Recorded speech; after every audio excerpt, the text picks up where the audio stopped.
Top 10 tips for climbing.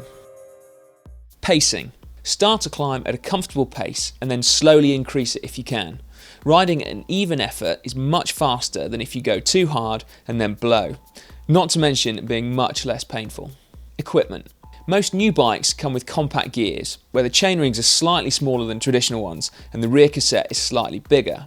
This is a huge bonus when it comes to both long climbs and steep climbs, as it gives you a much broader range of gears. If you still have a traditional 39 inner chainring and a 23 or a 25 sprocket at the back, but do loads of climbing, consider changing your gear ratios.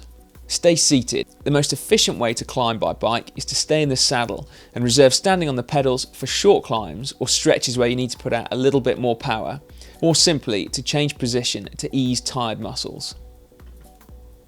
Cadence. The textbook climbing cadence is between 80 to 90 RPM, so to be as efficient as possible, aim to pedal at this speed. It lessens the force that you'll have to push through the pedals compared to a slower cadence, and so it can reduce fatigue on your muscles. Having said that, a lot of research suggests that your natural cadence will be your most efficient, so unless you're a long way outside of these parameters, don't worry too much about changing. Training. Okay, we know you might not want to hear this, but there really is no substitute for hard work.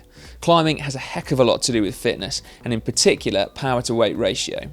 Structured intervals, focusing on increasing your power over 10 minutes to an hour, even if done on flat roads, should lead to a marked improvement when it comes to the climbs.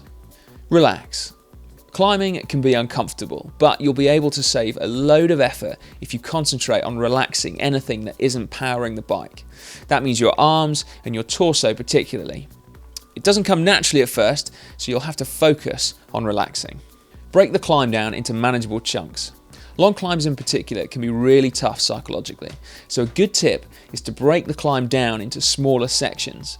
It could be taking it 1 kilometer at a time, or split it into sections based on the gradient. Either way, not thinking about the top is a good idea, especially if it's more than an hour away. Lose weight. There's no arguing with physics. Power to weight ratio largely dictates how fast you'll cycle up hills. Training increases your power, but you could find that shedding a few kilos will help you climb faster too. Your body is the cheap way to lose weight, but if you've got deep pockets, then you'll be able to lose plenty of weight from your bike. Ride efficiently all day. How fast you can go up a climb can be governed as much by the non-climbing sections of your ride as by the climbs themselves. Avoid hitting the bottom of a climb when you're already out of breath. If you're in a group, try and work it so that you're sheltering before you get to the climb to be as fresh as possible. Nutrition. Make sure you eat and drink enough before you get to the climb. It takes a while for carbohydrate to be absorbed into your body, so take on fuel 20 minutes or so before you hit the bottom of the climb. Likewise, in order to stay hydrated, you need to drink consistently through your ride, so don't leave it all to the last minute. If you're tackling a particularly long climb, you'll need to drink on the way up too. Have you got a good climbing story? Tell us about it in the comments section below the video.